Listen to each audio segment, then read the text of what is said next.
de um anfitrião, não sou eu, o anfitrião é o IBADPP, o Instituto Baiano de Direito Processual Pronto, Penal, Léo. e a gente está reiniciando só para encerrar aqui, ou para mais perguntas, se alguém quiser mandar pergunta, se o Colavô quiser mandar pergunta, já que a gente trouxe boa parte de volta, fica a critério. Diga, Colavô, a palavra é sua. Pronto, Léo. Não, eu acho que, até pelo adiantado da hora, você acha que compensa? Aqui eu não vou sair de casa. Eu não vou sair de casa, eu estou tranquilo aqui, estou na paz, eu não estou com compromisso não, mas você que sabe. Não, então, eu vou fazer então apenas mais uma Tá. consideração, que é a respeito, como você estava falando antes, né, em relação à questão das nulidades relativas e muito da questão da mera irregularidade. Eu acho que isso virou um mantra nos Sim, tribunais, né? Esse mantra dos tribunais que excelente. acabou com a... Então eu queria que você comentasse um pouquinho a respeito sobre essa famosa que substituiu a teoria Mera das nulidades. irregularidade. É porque tá falhando um pouquinho o seu áudio. Deixa eu só recarregar aqui meu chá. E muito boa a indagação. Sobre os tribunais falarem que é mera irregularidade ou não mera irregularidade. O que acontece? Eu não entrei nesse mérito por causa do apertado da hora. Eu pretendia falar 35, 40 minutos, então tinha que reduzir, mas a doutrina ou a manual, os porta-vozes autorizados falam das nulidades, estruturando as nulidades em absolutas, relativas, as que podem ser convalidadas, as que são mera irregularidades.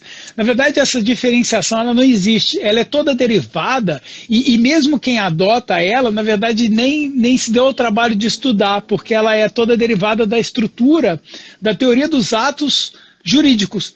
Muito embora ela tenha brotado da teoria dos atos processuais de Carnelucci, na verdade ela é a mesma coisa que era a teoria dos atos nulos ou dos atos comuns jurídicos. Então, quando a gente pega um cheque, eu ponho esse exemplo lá no livro, quando a gente pega um cheque, a gente tem mera irregularidade no cheque. Você pega e coloca um coraçãozinho na área do valor ali, e deixa para sua esposa preencher, ou a esposa põe o coraçãozinho e deixa para o marido preencher, porque na verdade é o quanto quiser gastar, ou porque é infinito, ou qualquer outra coisa, e aí você coloca o preço por extenso, o valor por extenso e o número e o numeral do mesmo jeito, aquilo é uma mera irregularidade. Então, na verdade, quando a gente vai olhando o que é a previsão das teorias dos atos processuais que fluem para poder compreender essas distinções da teoria das nulidades, de convalidação, de tentativa de salvar, tentativa de preservar os atos processuais, a gente vai reparando que toda essa tentativa é a mesma tentativa dos atos civis. Então, na verdade, ela não é propriamente um estabelecimento de direito processual. Por ele não ser um estabelecimento de direito processual e porque o direito processual civil, ele é sempre, ou quase na maioria massacrante dos casos, as partes podem acordar e encerrar com ele, porque você quando pensa nessa questão, você pensa que as partes escolhem um terceiro para poder decidir sobre aquela questão, porque elas não conseguem compor, porque elas não conseguem se arrumar. Então veja, diferente no processo penal, é obrigatório que se passe pelo processo. Então nunca se pode pensar, e é um equívoco pensar, que você vai ter uma previsão que é mera irregularidade. Porque se é mera irregularidade, eu vou submeter as pessoas a meras irregularidades, ou seja, uma previsão que eu não preciso observar se ela é válida ou não. Então, é por uma mera irregularidade, ou seja, por exemplo, eu poderia, e alguns poderiam dizer que o mandado de prisão que não foi assinado, ou não foi corretamente assinado, ele seria uma mera irregularidade, porque ele é reflexo daquilo que foi a decisão jurisdicional. Aí, por exemplo, já tive casos de juízes que decretaram a prisão e não se expediu o mandado de prisão. Aí a pessoa vai presa, a pessoa invade a casa, leva a pessoa presa, não, é uma mera irregularidade. Mas não, peraí, mera irregularidade não, eu preciso saber se o juiz assinou. Eu preciso saber se foi um juiz que assinou, se tem um mandado de prisão. Se não tem mandado de prisão, você não pode cumprir o mandado de prisão, porque você não pode cumprir o mandado de uma coisa que não existe. Só a decretação da prisão sem mandado de prisão não é mandado de prisão. A prisão foi expedida, mas alguém deixou de criar o mandado de prisão. Então você não tem um mandado, ninguém mandou nada para ninguém. Então, se eu quiser, e veja, isso é mais o solipsismo, isso é mais uma mera irregularidade. Por quê? Porque é no dos outros. Porque sempre no dos outros, porque se for seu, não é mera irregularidade. Então, o que a gente tem? E o que a gente tem que tomar o cuidado? A gente tem que tomar o cuidado justamente para não pensar que esses termos do direito civil, que foram para o processo civil, são termos que são próprios no processo penal. No processo penal é simples. É assim, ou seguiu a lei, ou não seguiu a lei. Seguiu a lei, o ato é válido. Não seguiu a lei, o ato é inválido. Acabou. E o nome que a gente dá para poder declarar que esse ato era inválido é nulidade. A gente declara qualidade daquilo que não seguiu o devido processo legal. Qualidade de nada ser. Ele não é processo. Quando a pessoa comete, quando um magistrado, quando um processo tem o cometimento de uma nulidade, ocorre uma invalidade, o que você tem é declarar que aquele ato não seguiu a lei. E se aquele ato não seguiu a lei, ele é inválido. É simples assim. Então você declara a nulidade. E aí veja como é que as coisas são tão arraigadas lá na origem, e os caras ficam repetindo. Porque fala assim, sob sanção de nulidade, sob pena de nulidade. Pena, e ato lá é pessoa para poder receber sanção ou pena. Aí o ato vai ficar assim em casa. Nossa, eu tô tristão, eu fui anulado. Nossa, eu vou ficar preso aqui, nossa, eu tô cumprindo pena. Que absurdo eu falar em pena de nulidade, sanção de nulidade. Não é declaração daquilo que não foi. E veja como é que é fácil entender. Porque a questão é a seguinte, você não está andando. Eu fazia muita trilha, né, quando eu ia ao ar livre. Então assim, eu fazia trilha. E quando você está andando na trilha, você não esbarra num astreinte, você não esbarra numa nulidade. Você não esbarra, essas coisas não existem por si. O que existe é o processo, o que existe é a realização daquele ato previsto, e aquilo ali existiu porque foi um ato criado pelos homens, pelas pessoas. Então ele existe. Mas você não acha, então se você não vai achar a nulidade, vai falar assim, nossa, isso é uma nulidade. A nulidade não vai estar assim, nossa, eu sou uma nulidade. Nossa, e o ato também não vai estar assim, nossa, vou ficar tristão aqui porque eu recebi nulidade. Então a mesma coisa é falar, é justamente por isso, porque na verdade eu declaro que não seguiu a lei.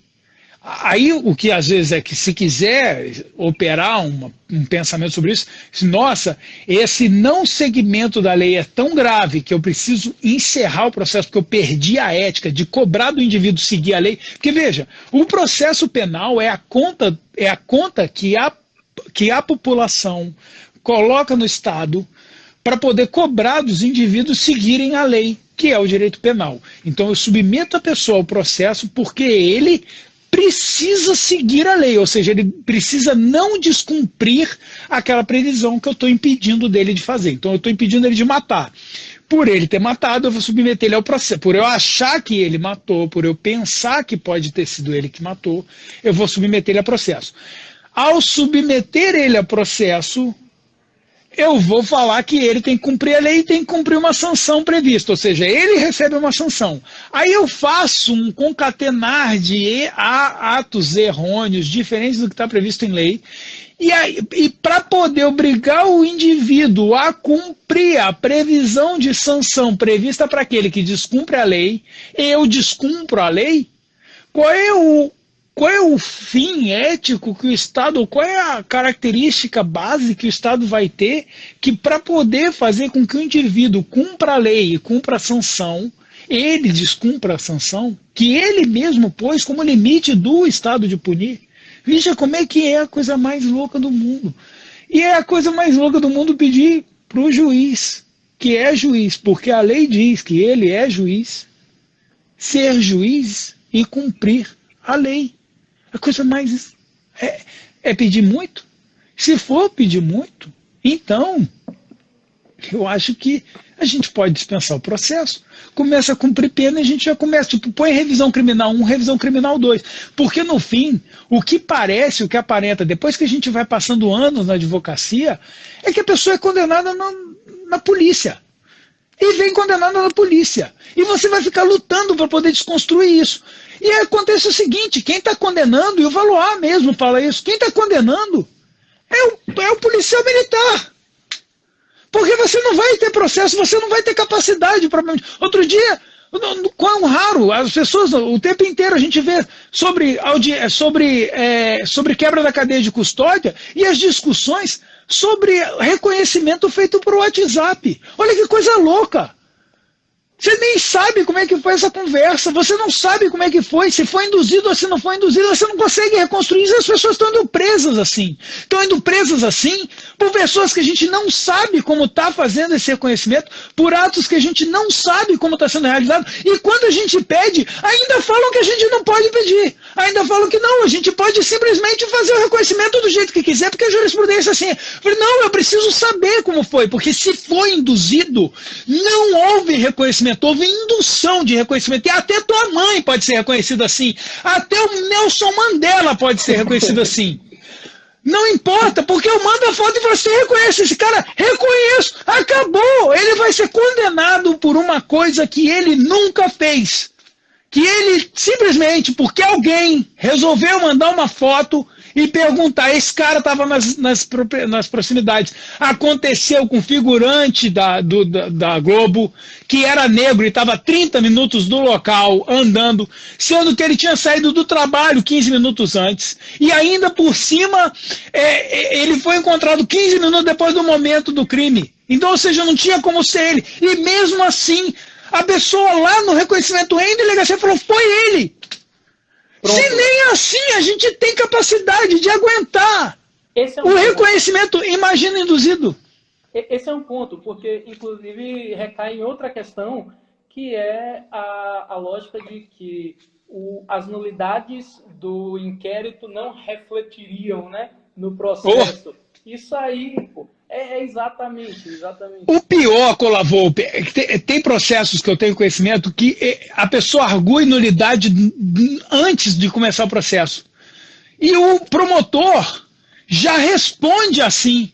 Já responde, olha só, mas a nulidade não contaminou o processo. Mas quer dizer que você reconhece que é nulo, porque se você está usando esse argumento agora, quer dizer que você sabe que é nulo. Então você pede para anular agora, então, pelo menos. Sim. Coisa de louco. Então quer dizer que você está reconhecendo que é nulo? É isso? Porque se você está usando esse argumento para poder dizer que tem que salvaguardar lá na frente, quer dizer que você está falando que é nulo. Porque tem que ser coerente. Você tem que ser coerente com o que você está dizendo. E na verdade a gente não consegue. Então a gente não consegue atuar porque a gente não consegue fazer com que as pessoas sigam a lei. E por isso a gente precisa continuar na resistência. Até o resto da barba continuar branca, quer dizer, a outra parte da barba ficar branca, até o cabelo ficar branco e até que as forças se esvaiam. Mas a gente vai continuar lutando e mesmo que o juiz ache que esteja fazendo a coisa correta, que o promotor ache que esteja fazendo a coisa correta, saiba que se não seguir a lei, está atentando contra tudo aquilo que faz ele ser quem ele é. Tanto o promotor quanto o juiz. A questão é só essa. Quer dizer... É isso. Léo, eu acho que agora já deu o nosso tempo, chegou o momento da gente se despedir.